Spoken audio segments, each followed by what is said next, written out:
This is a quick unboxing and review of the Samsung T5300. Now this is a 32-inch version, there is 40-inch, but the 32 costs around £200 and is regularly on the discount. So let's have a look at the TV and see what you get for the money. Okay, so we'll go around it and you can kind of see it's not the slimmest. So the measurements are 73 across by 43 high and 7.4 centimeters deep. And you can kind of see it tapers in even on these corners, but it's not a slimline telly by any means. There's a Visa mount on the back there if you wanted to wall mount it. But just notice that also sort of comes out a little bit at the bottom there, so it is going to not sit flush with the wall. From a connections point of view, you're looking at two HDMI ports, a USB socket which can provide power to external devices as well. It's a 1 amp supply in there. Then you've got the power socket, and then round the back here you've got an aerial in, you've got composite in including left and right audio, and then you've got optical out, and that is your only way of getting an audio signal out of the TV is through that optical connection. There's no optical cable in the box, so you'll need that if you're going to connect a piece of equipment to it, like a soundbar. And then you've got a LAN connection. There is Wi-Fi built in, but obviously a hardwired connection will be better for streaming and just generally is a faster connection. So in the box you get a remote, you get your power lead, you have a couple of feet that attach to the left and the right of the telly, and some screws to screw those in. They don't clip in, you have to screw them in. And some batteries for the remote, and that is it. So not a lot in relation to connectivity. You will need to supply your own cables if you're going to connect stuff to it. Now it does have that aerial connection on the back, and that allows you to get free view, and it includes all of the radio channels and the HD channels as well. There's a guide interface in the TV that allows you to go through those channel selections, and that works all right. It's relatively quick, and yeah, not too bad.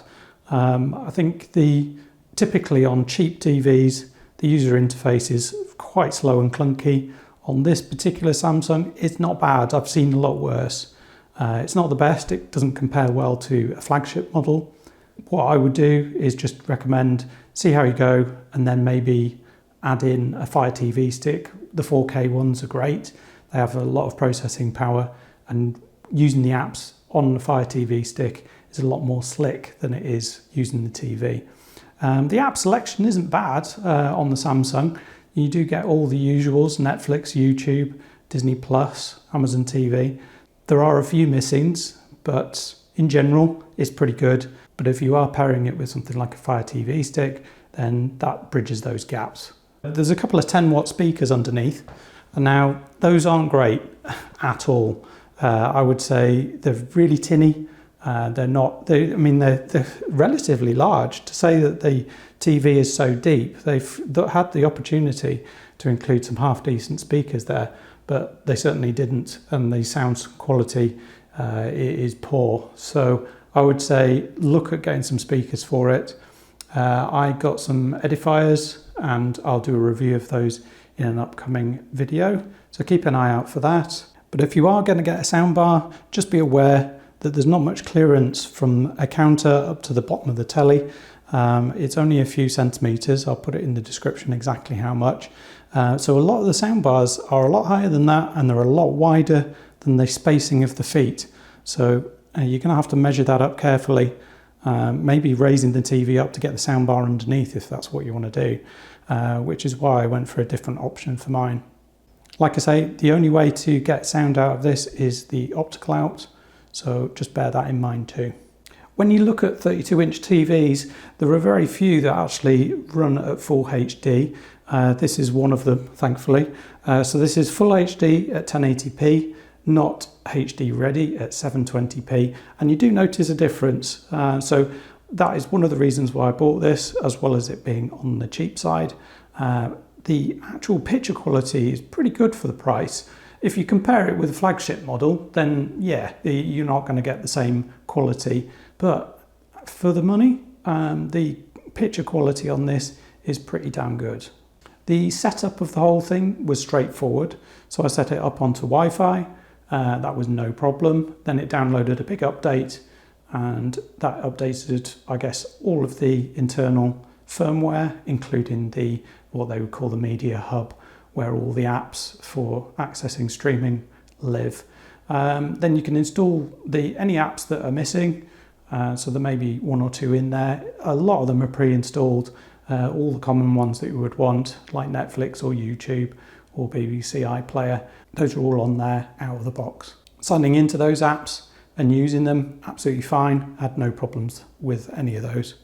And streaming over the Wi-Fi connection in an app like Netflix was absolutely fine for me. The remote you get is pretty basic, but it's got all the features that you would expect. It's got dedicated buttons for things like Netflix, but other than that, it's functional, nothing special. And in general, I've been using the Fire TV remote, which detects the TV and allows you to control it just from the Fire TV remote. So overall, for the price, which was about £200, I would really recommend this. Like I say, the speakers are pretty poor, so just bear that in mind. Maybe factor in some speakers or a soundbar into what you're paying. You will need those if you do want something that's not tinny and awful. But picture quality is great. The interface is pretty slick. It's not great compared to a flagship model, but it's not the worst, and it is responsive. So overall, I would recommend this. Let me know in the comments if you've got any questions. Otherwise, thanks for watching, and I'll see you next time.